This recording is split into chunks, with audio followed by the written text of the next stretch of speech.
And I said this about, the neutral world. The positive world people, they tended to be kind of backwater, a little more low status. The neutral world people, they're in New York. They want to be higher status. And, people always ask me, why did you pick 1994 as the year for the start of the neutral world? And there's nothing magical about that. But that is the year that Giuliani became mayor.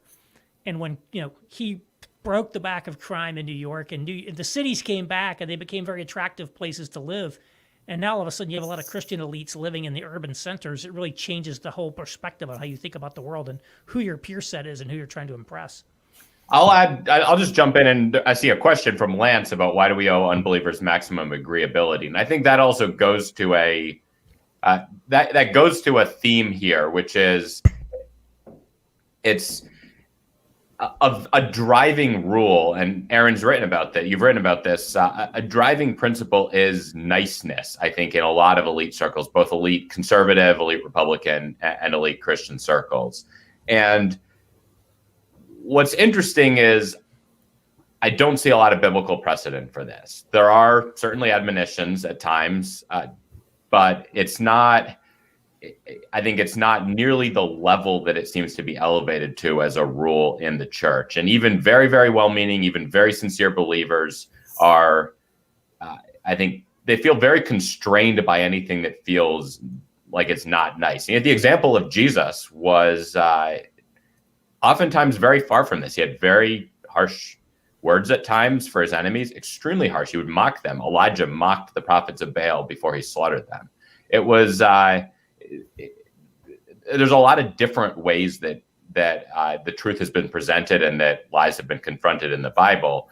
And I think there's an element to which a lot of what we see in the church and in, I think, American traditional elite society, as I think Aaron's touched on in some of his pieces, some of his podcasts, is much more of a product of maybe Victorian norms or social norms that grew out of a particular society that have been conflated with absolute truths rather than reflecting timeless Christian principles. And they might be good things. They might be good products of a society that was influenced by Christianity, but they were products of a society that was shaped in many, many ways, reflecting a broader time and place that allowed those norms to be normalized. And I think if Christians feel constrained by those, that can limit our ability to boldly proclaim the truth, which is very much a command in Scripture.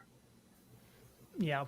Oh, I could maybe just jump in there because I've seen this same dynamic in the academic world, and I don't say this because I have many friends that have prestigious degrees, and it's not that their degrees are worthless or anything like that. It's just that it is absolutely the case. If you have a PhD from Harvard or from Oxford or from Yale or wherever, evangelical colleges and seminaries are going to be very eager to snag you for a teaching position.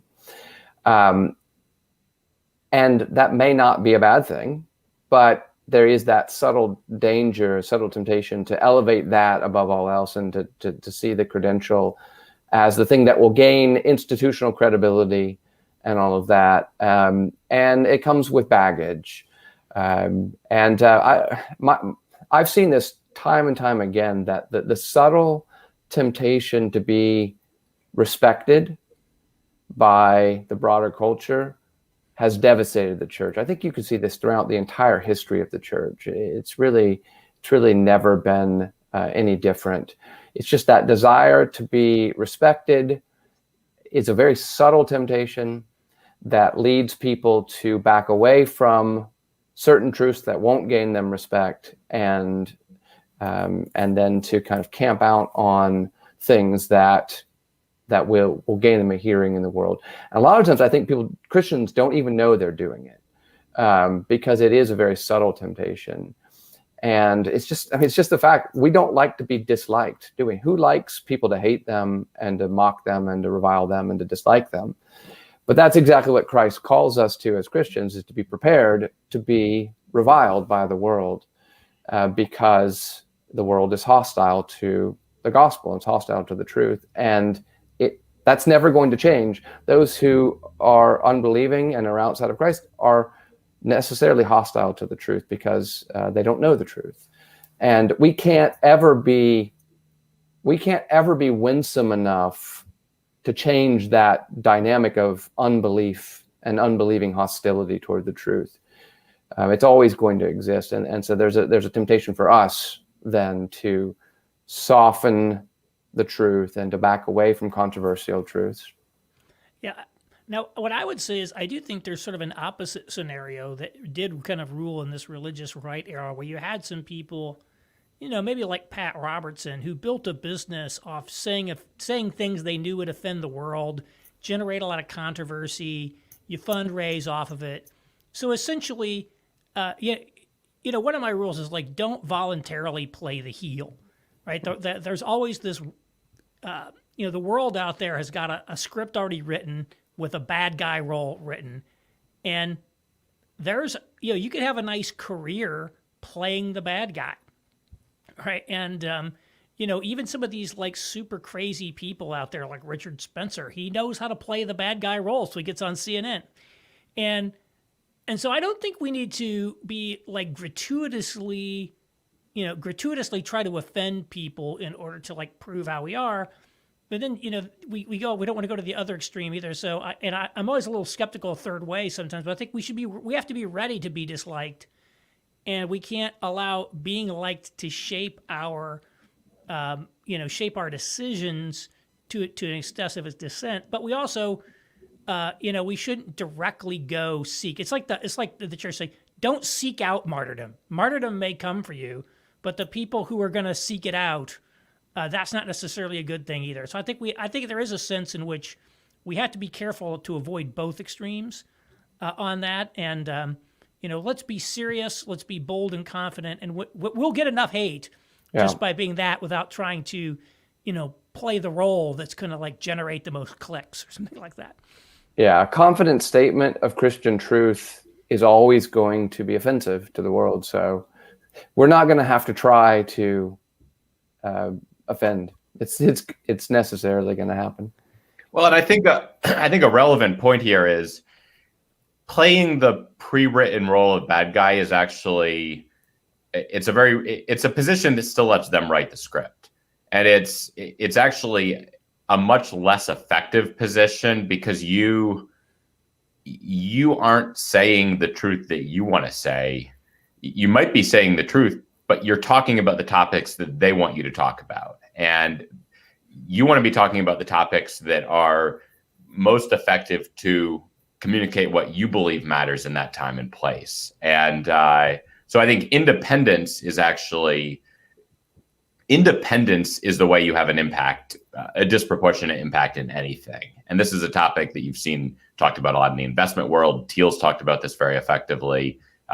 If a business is not built on an independent perspective, then you're just kind of competing in a domain that leads to ultimately being squeezed out. And if we are reactive, we're still letting them dictate what we talk about, and that's never going to be a winning strategy. I think you saw this very much with Jesus, actually, where time and again people would come to Jesus, and Jesus didn't just tell them the truth. Jesus told them what he wanted. He talked about what he wanted to talk about. And often that meant a level of verbal judo to refuse to even engage them on a topic that he felt was unhelpful. He could have easily just stated the truth. I think there's a tendency in much more intellectual circles to immediately want to trot out the rational answer to what they said. But that's not the rhetorically effective strategy in many cases. The rhetorically effective strategy is to steer the conversation back to what you want to be talking about. Someone who recently was very good at this was Trump.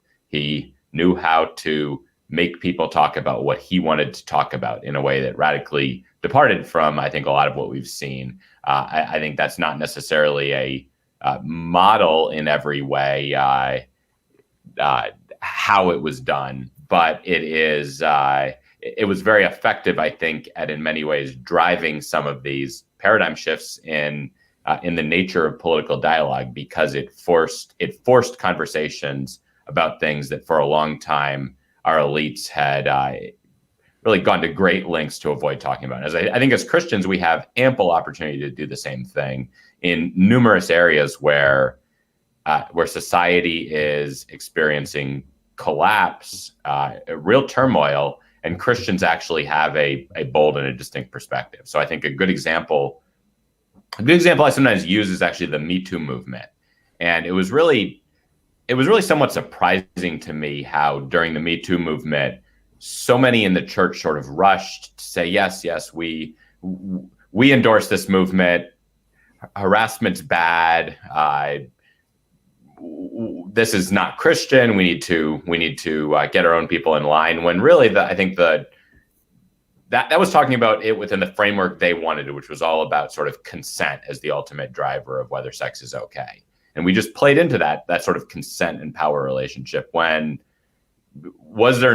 it's hard to imagine to me a better opportunity to jump out of their paradigm and say, well, what do you think is going to happen when you abandon, when you wholesale abandon a proper sexual ethic and embrace just a fundamentally flawed view of sex? Guess what? We have an answer, and it doesn't look anything like the position you're talking about. But I was surprised at how few Christians seemed to really try to use that jumping off point to pivot to what we wanted to talk about, and instead just added their 2 cents in the framework that was presented by the media. And I think there's just endless opportunities to do that. You look at Jesus's interactions in the Gospels, and it's full of using their question as a jumping off point to pivot to something completely different, and doing so with really great rhetorical skill, not just sort of rational ability.